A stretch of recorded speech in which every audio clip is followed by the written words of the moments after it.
The story of the Goblin Wizard and the Trolls. Now, we know, where does the Goblin Wizard live? In the deep mountain. In the deep mountain, in the heart of the mountain. But did he always live there? No. He went there after the sun got angry with him, didn't he? Yeah. I can't remember why. Because the sun could burn him. The sun could burn him, but why was the sun angry? Because he put that sleeper potion on the sun. You remember all the stories. That's amazing. I'd forgotten that one. All right. So, the Goblin Wizard, before he tried to put the sun to sleep and the sun got angry and wanted to burn him, before that, the Goblin Wizard used to walk outside quite a lot. And the Goblin Wizard never liked pixies and was always thinking what he could do. In fact, the Goblin Wizard didn't like most animals. He didn't like trees either. He didn't like birds. I can tell you what. Once they poured that juice into the trees to make them stuck the pixies, trap the pixies with the branches. Oh, it's sticky branches, huh? Not sticky branches, the Goblin put the spell in their tree. Okay. And they made it up like that. And they trapped the pixies with the branches. Oh, I To see. make them angry at the pixies, the trees. Right. All the trees. The goblins made the trees angry with a magic potion that then trapped the pixies.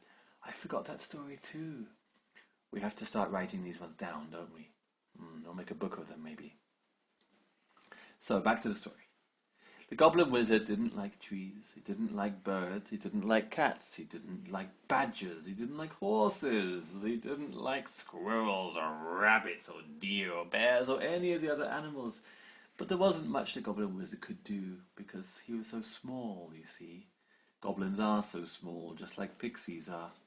And he wished he was big and strong and so he could just squash all those animals and pull up those trees, but he didn't see how that could be.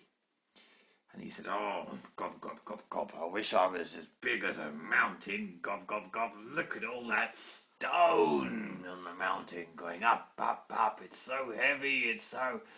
if only the mountain could walk and talk and it could squash everyone in the forest. If only..." But if it was so big, they couldn't fit on the mountain. I'll tell you what must I mean, because when the goblins, the spell went on themselves that they made to make them big, so they just washed the pixie and they got all the pixies and they tied up. Yeah. And then the goblins were not fit it. They couldn't fit in the mountains. Oh, the goblins got so big to squash the pixies and they couldn't fit inside the mountain again.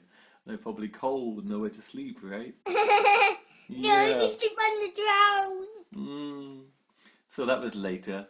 But at this time, the Goblin Wizard hadn't discovered the potion to make the goblins big. And he just thought, wouldn't it be nice if the mountain could come awake? And he thought, maybe, gob, gob, gob, gob, gob. Maybe I can wake up the mountain. Gob, gob, gob, gob, gob, gob, gob. So I could start with some big rocks. And he went along and found some huge rocks, like almost as big as a small tree, you know. And he walked up and knocked on the rock and said, "Knock, knock, wake up, rock." But the rock didn't move. "No." He said, "I think I better sing a song to it.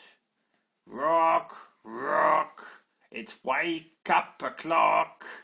Open your eyes, what a surprise. Neither young or old, you're gonna be a troll."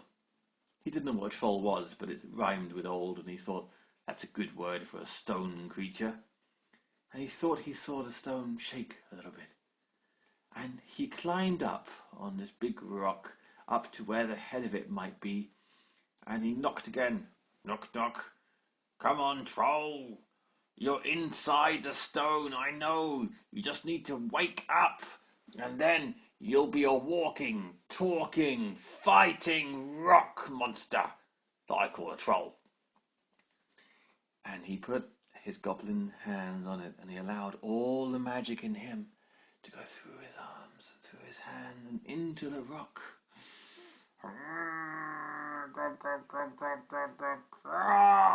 Goblins!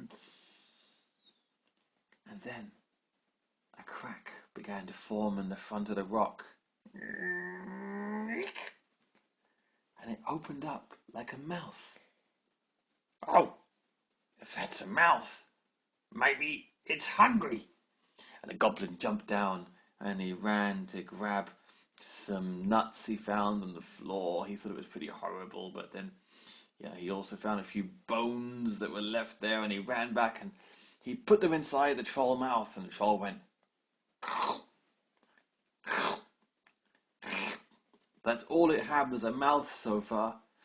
And so the goblin wizard went along with a little hammer, and he went tuck tuck tuck tuck tuck tuck, and he made 2 holes for the eyes, and then tuck tuck tuck he started knocking away the rest of the stone so that the nose would come out too, and then the eyes opened, and there were 2 large yellow troll eyes staring at the goblin wizard. He said, I've done it! Troll, I am your father. I'm your papa. Yes, that's me. Goblins, goblins, goblins. The troll said,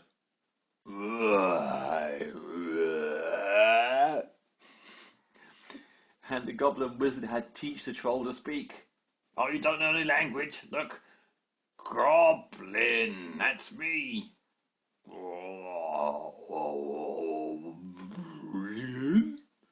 Yes, yes, Goblin, and you are a troll.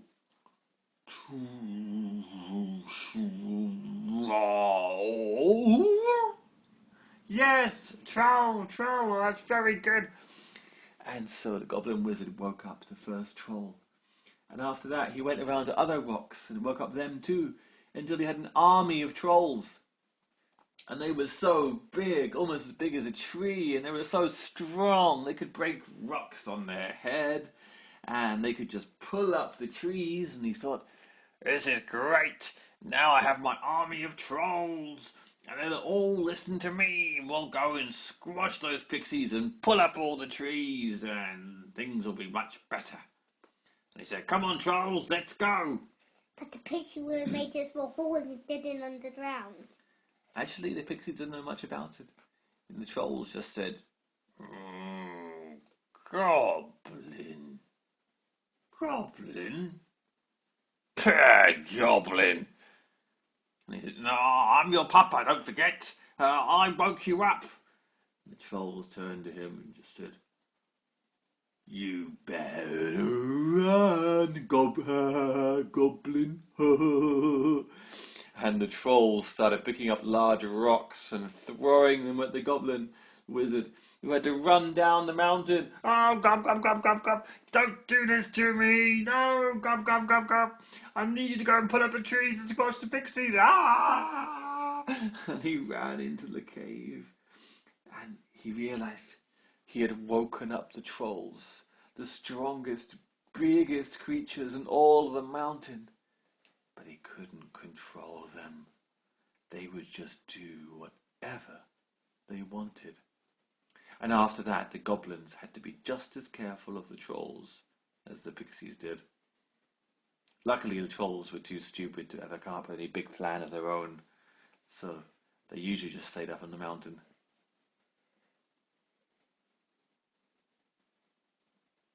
Just tell me the story. Tell me the story. Well, that's more or less where the story ends. With the goblin wizard, he woke up the trolls, he brought them to life with his magic, but he couldn't control them. They would just do whatever they wanted to do.